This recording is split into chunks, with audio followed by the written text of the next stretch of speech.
behind that subwoofer, there's a little resistor. Terminal 30.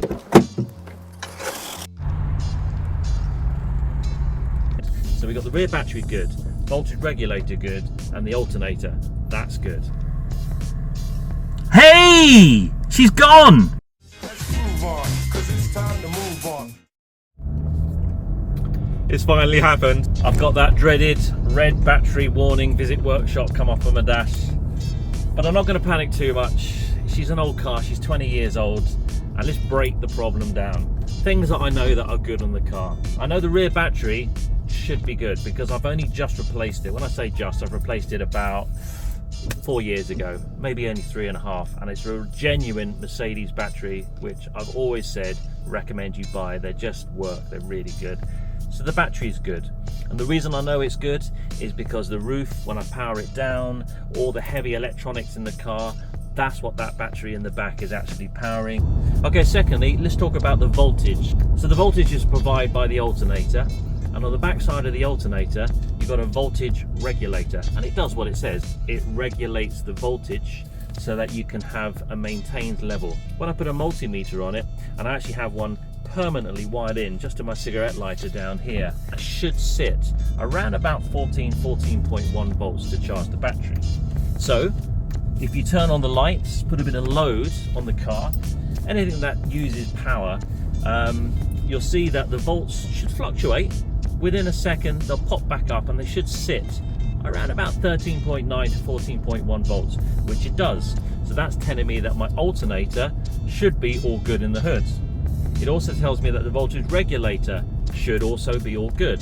So we've got the rear battery good, voltage regulator good, and the alternator, that's good. Now I've just recently changed the starter motor because it was on its last legs, and I did a video on that. If you want to have a look at it, it's sitting down below. But I do remember when I first put the starter motor in and started it, and although it did start up lovely, it still didn't have that same speed of starting. And my gut feeling is it's the little starter battery that's in the engine. It's a smaller battery and it's dedicated to starting the vehicle. That's been in there since as long as I've had the car, which has been about 6 years. It certainly looks like it's been there a lot longer. Terminals are good, I've checked that, so that's all good, because I thought maybe I disconnected the battery when I did the starter motor. Perhaps they worked their way loose, but they're all good. So I'm now going to go to Mercedes. I'm going to buy a genuine starter battery. Fingers crossed, that'll solve my problem.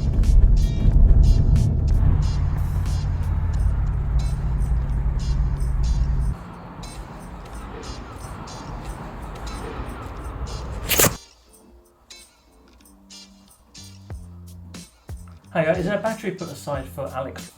Starter battery. There it is. Great stuff. In total it's 169.20. I need to set up an area sheet coming up on that. Yeah, sure, no problem. So let's get the iCarSoft out, and I'm going to see if there's any issues that have come up on the battery section. Be interesting to see. I've seen much people talk about this online, so I thought I'd have a look and see what the fault is first, and then go and change that battery. So looking down the list, BNS, Vehicle Power Supply Control Module. If I go into that, let's see if there's anything showing as the starter battery. Starter battery circuit security component fault, and there's another one. Terminal 30 or terminal 30A short. I bought a new battery, and if it's not the battery, which I'm kind of 90% confident it is, I'm not panicking too much because I know behind that subwoofer there's a little resistor that tends to maybe have issues, and that needs to be changed as well. But as I said, 90% sure it's that battery. So let's do one thing at a time. I've got a brand new, beautiful Mercedes battery. Let's get it on there. And if that red battery warning light goes, then I don't need to get the subwoofer out and get to the resistor behind there.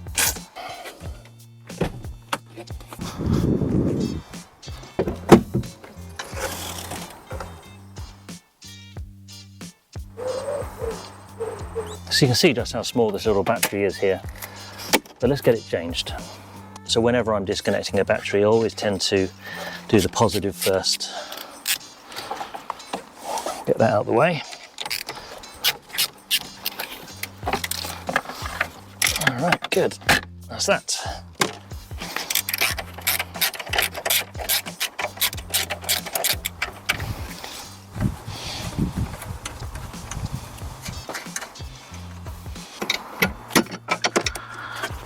That's how you remove the bracket. You give it a twist and then it just pops up so that you can get the battery out.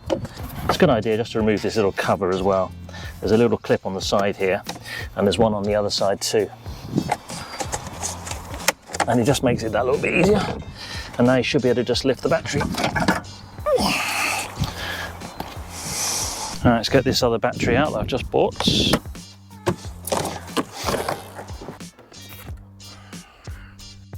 There you go. Lovely new one, and there's the old one. Like for like part, genuine Mercedes, no mucking about.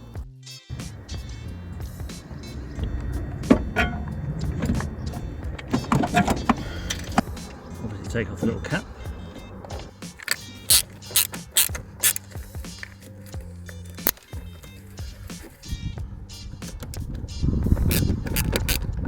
The bracket just goes on sideways first, then twist it round, make sure the rubber bung's in place, and put your little nut on. Nice and easy. They're all 10mm. Pop your little air vent cover back on again, and then pop your little cover back on as well. Keep it all nice and safe. So let's see now if that fixed my red warning light on the dash. Here's hoping.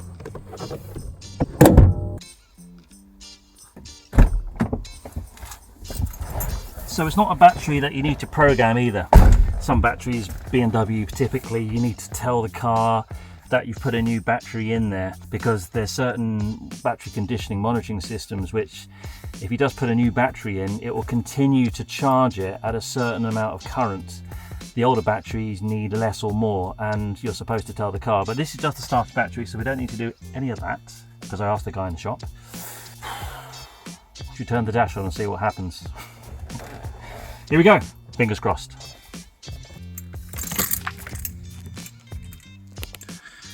Okay, we have visit workshop still. Now, what I'm going to do is start the car a few times, see if the car then works out I've got a new battery, and then it might clear itself.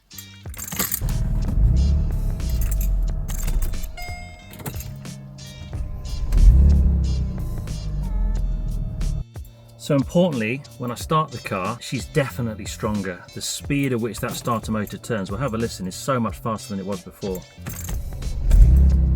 Much faster. So that battery is definitely doing its thing. But now I've got this red battery warning light that doesn't want to go. And I'm wondering if there's something else I need to clear. So let's see if we can clear this. We're getting there.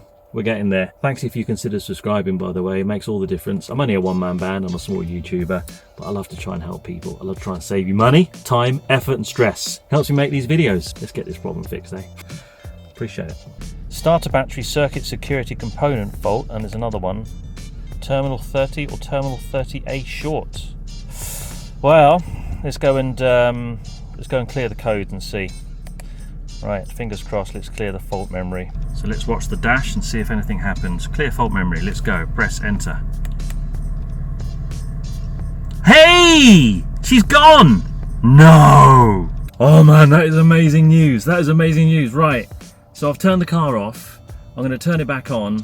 I'm going to see if it says one malfunction. Well, I want it not to say one malfunction basically, but I think I've got it. I think the battery's changed. That was the problem. But the fault though was still in the system on the car. I thought the battery would then tell the car that it's all good, but it wasn't, because the fault was stored. We've cleared the faults on that BCN module. So fingers crossed, let me start the car and see if we're all good in the hood. It's done. She's fixed.